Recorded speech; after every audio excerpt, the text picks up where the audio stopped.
去年老夏的618冰箱推荐里边啊，评论区的私信讨论的大多是嵌入、配置、性价比这几个点。确实啊，好看、好用、性价比还高的冰箱，谁不想要呢？那怎样才能在今年618大促搞到这么一台冰箱呢？别急，咱们先来看看去年整体冰箱的一个市场情况。看看去年买冰箱的大伙是怎么选择的。从线上销量上来看，价格在5到6千以上的冰箱都有一定的增幅，而线下销量则是8千以上都有增幅，8千以下的趋势啊减少的明显。这么来看，整体的市场选择高价高质产品的用户啊是更多了。另一个趋势就是嵌入式冰箱的渗透率越来越高，特别是2023年，线上和线下都有较高的增幅，而嵌入式冰箱本身的价格也要比一般的冰箱高一点，成本较高。但是在大背景下，冰箱的红利空间不断压缩，大家对于性价比啊也是越来越看重。从去年的冰箱市场情况来看，咱们不难看出高品质、极致性价比、优秀的嵌入效果仍会是今年大家考虑冰箱的主要方向。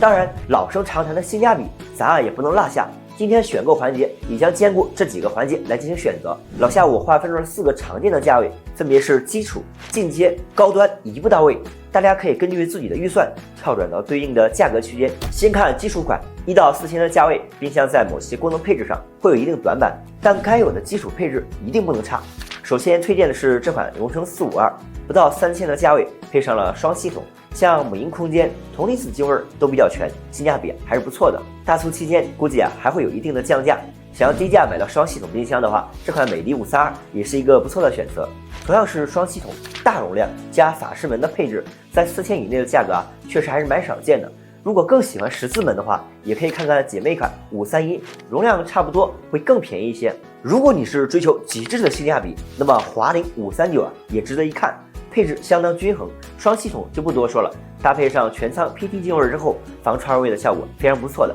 加上3000内的价格，有点华凌神机那味儿了。上面提到的几款机型都是2侧散热，那么想要一台既能嵌入、性价比还高的机型的话，我比较推荐华凌的456。虽然不是双系统，但是在3000以内的价格能做到60厘米的超薄机身，0.4厘米的2侧预留和全舱 PT 净味也是很少见了，性价比很不错。基础款过完，那自然到冰箱的黄金价位4到8千的进阶款了。这个价位的冰箱一般啊都能配上各品牌数1数2的保鲜或者净味技术，性能上要更好一些。如果你不考虑做嵌入，那么美的508仍然是一款重点考虑的机型。没别的，就是配置确实能打，双系统加法式门加主动净味的配置，放到今天啊依旧能打。之前我也是测试过一轮，这网传的噪音和控温问题啊，我感觉不是很明显，就正常水准。去年还出了一个白色的版本，比灰色稍贵一点，大家按需选择就行。要是追求嵌入，那么美凌503的性价比啊是不错的，5000出头配上了双系统，59.9厘米的厚度和0.4厘米的2侧预留，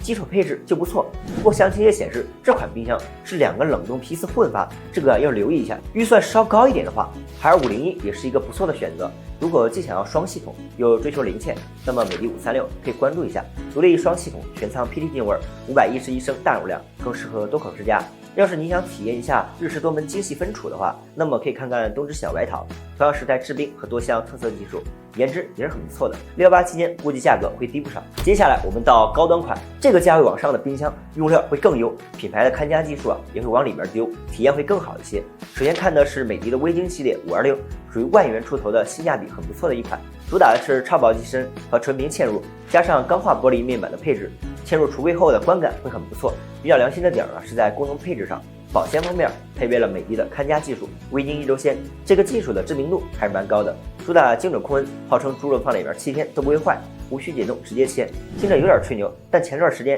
我实测过一回，确实有这个效果。厨具方面呢，比较有意思的是脉冲净化技术，号称能够穿透食材包装来为食材表面消杀细菌。像 PSC 加主动净味这些老朋友咱们就不多解释了，整体看下来确实值这个价。如果想要一台带制冰功能的双系统超薄全嵌冰箱，那么东芝549就会很适合你。东芝虽然作为日系品牌，旗下的冰箱基本上都标配了自动制冰功能，而且在保鲜方面的技术也比较突出。像这款5月新发布的白珍珠549，就是在之前450的基础上升级了双循环系统，容量升级，预留尺寸却缩短至单边2毫米。在兼具超薄嵌入的同时，冷藏冷冻2套制冷系统属线不串味，配备了东芝的雾化保鲜技术和-30摄氏度深冻凝鲜技术，果蔬和肉类的储存效果会更好一些。像主动净味、超薄全嵌这些啊就不多说了，这个价位的标配。要是想要十字款，那也可以看看526的姐妹款527，除了门体不同之外，其他的配置没啥区别。不考虑嵌入的话，卡萨迪650也是不错的一款机型。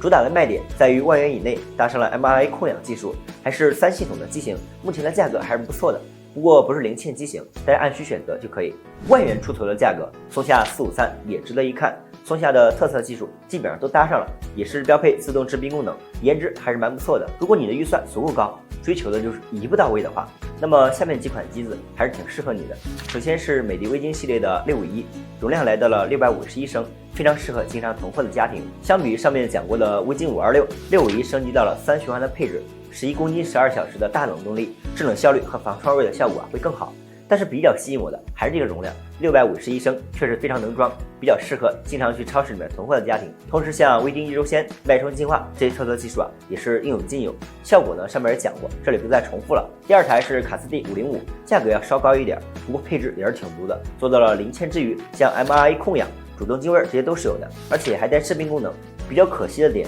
是没有配上保鲜能力更强的 MSC 保鲜，目前价格略高，可以对应的618或者是线下比价。第3款就是咱们的老朋友东芝大白桃，这款机型我在去年已经推荐过，那为啥又推荐一波？我认为如果你家里边人不多，又想要一台颜值高、分区多的冰箱的话，这款大白桃还是非常不错的。都知道日系冰箱的保鲜做得好，那大白桃也不例外。星级料理仓、雾化保鲜这些都有配，对于肉类和果蔬都有不错的保鲜效果，而且自带制冰功能，还配上了感应自动开门的设计，日常体验还是很 OK 的。要是你的预算足不高，又对东芝的保鲜技术感兴趣，那么这款黑钻石559也值得关注。我对这款机型的印象很好，主要是这颜值确实不错，黑色镜面自带高级感，内在的配置也很良心，既有速冻冰鲜这种保证海鲜肉类鲜味的控温技术，又有雾化保鲜这种有效提升果蔬储存时长的控湿技术，加上532升的大容量和优秀的嵌入设计，确实配得上一步到位这个名头，颜值和性能双双在线。咱们今年618冰箱推荐到此就结束了。